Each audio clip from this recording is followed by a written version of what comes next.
Welcome to another exciting edition of Hidden in the Universal Vault. I'm Ron, your host, and this movie I watched tonight. I just finished it a couple hours, but it's a movie I really saw that a lot of people have recommended this. It's another one I got at a Mom and Pop rental store. So this movie was actually not. It was released by Universal, but was made by Black Bear Pictures. Alongside Scout Free, we have Jason Segel, Dakota Johnson, along with Casey Affleck, our friend from, it doesn't say anything, 2020. It says it came out in 2020, so this is one of the few newer movies. And I kind of wanted to check this out because I was very intrigued with this movie.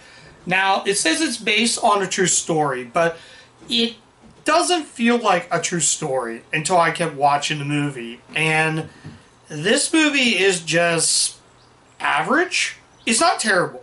This movie is just average.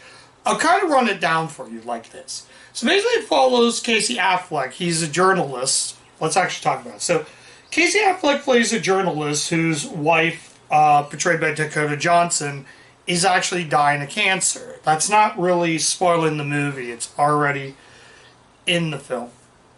So they live alongside with their two daughters, and he gets meeting up with his best friend, played by Jason Segel. I'll run you characters. Casey Affleck is Matt, Dakota Johnson is Nicole, and Jason Segel is Dwayne Frenchu? I think it's Frenchu. Something like that. We'll say Dwayne in this video. So basically, Matt and Dwayne are like friends. And basically, he just found out that his wife, has cancer.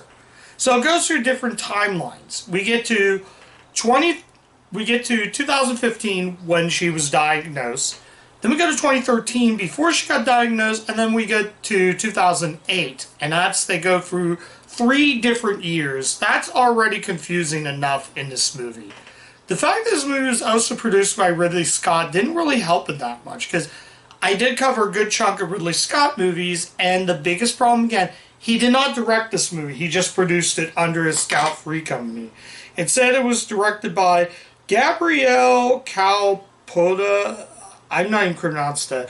Oh, it's from Granis Venture, is the other company that helped make this movie. Granis Venture, who also did the documentary The Orange Years. That's what that studio is. That's like the only thing I know from that studio.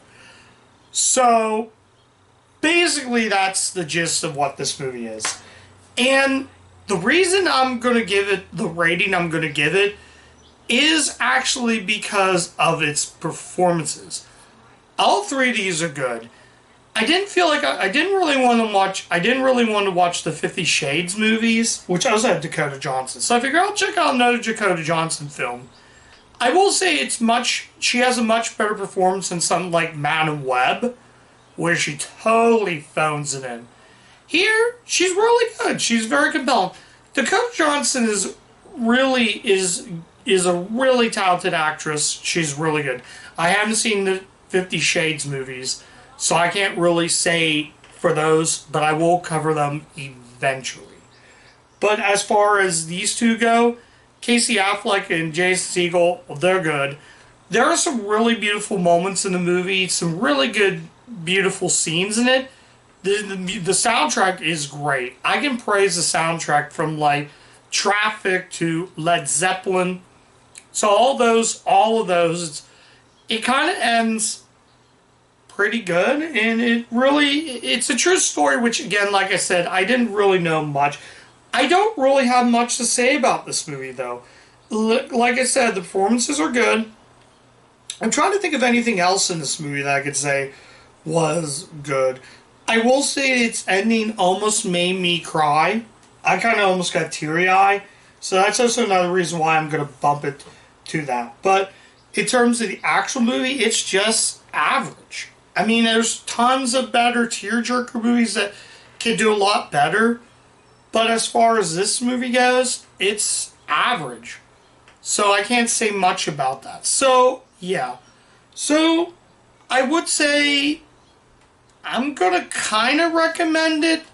I'm not saying this is a go run out and see film, but if you do like Jason Segel, Dakota Johnson, or Casey Affleck, I say check it out. If you like those three people in it, check it out. So, I don't have much to say about that. So, yeah, I'm trying to think of anything else. No, actually, that's about it. So, I'm going to give Our Friend a 3 out of 5. That's kind of the reason why I'm giving a 3 out of 5 was for the performances and a few scenes I liked in the movie that were kind of good, that were actually pretty good. I think also another reason is its sincerity. This movie can be very sad at times. Its sincereness also what made this movie that okay. It made it okay. It's not bad, don't get me wrong. This isn't a bad movie. I'm not saying that this is a complete dumpster fire.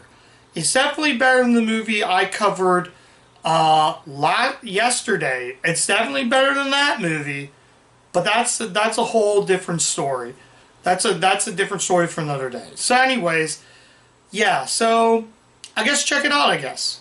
So that's my review of Our Friend. Thank you guys so much for watching. If you do like the content of the channel, you can follow me on YouTube, subscribe to me on YouTube, like, comment, share the video. Let me know what you guys think of Our Friend. I'm also on Letterboxd, so you guys can check me out there if you want to. You can give me a follow on Letterboxd if you want to know what I covered. So, yeah, I say go check out Our Friend. It's not bad. It's just average, is what I have to say. And, yeah. And as always, keep watching those Universal movies, and I'll catch you guys next time. Bye.